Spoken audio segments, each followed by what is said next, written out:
Let's talk about Arc Hunter. This subclass has been very underused this season, but why is that? Well, from a gameplay perspective, Bungie has 0 Arc mods in the artifact this season, giving you no real reason to build craft with Arc. However, I believe in Season of the Deep we'll get some Arc focused mods to allow us to make strong Arc builds even better. Today I'm going to show you an amazing Arc Hunter build that can compete at the top, and if it gets any help from the artifact next season, then it just might break the game. What is this broken Arc Hunter build you speak of? Well, thanks for asking. It's the Shinobu's Vow skip grenade build, of course. And if you end up liking this video, make sure to subscribe or share it with a friend. That would mean a lot to me. Starting off with the featured exotic, Shinobu's Vow. The exotic perk is New Tricks.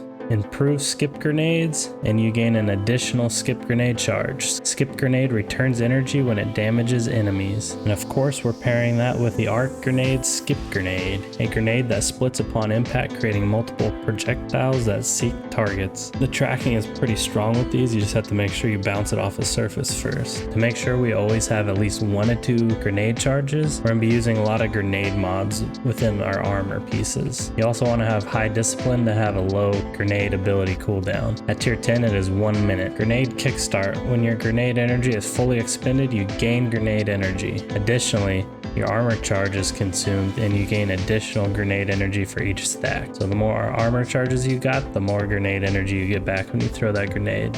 You're also going to want firepower. Your grenade final blows create orbs of power. Just going to stack super nicely with picking up orbs of power to reduce your grenade, as well as bomber, reduce grenade cooldown when using your class ability. Also, when we use our class ability, we're going to be using Reaper, so our next weapon final blow will spawn an orb of power. And on top of that, we're using arc weapons, which works perfectly with arc siphon to get those orbs of power off rapid arc final blows. Since we're getting a lot of grenade kills and melee kills, we're going to want hands-on and ashes to assets just to get super energy back for grenade kills and melee kills. The super we're going to be using is Gathering Storm because it is one of the best supers in the game. Next season there's going to be a buff to Arc Staff, so maybe we'll be swapping it out for that, but as of right now, Gathering Storm is just amazing. For your class ability, we're going to be using Gambler's Dodge to recharge that melee ability. For our arc melee, we're going to be using Combination Blow, a quick strike that temporarily increases your melee damage when defeating a target, stacking 3 times.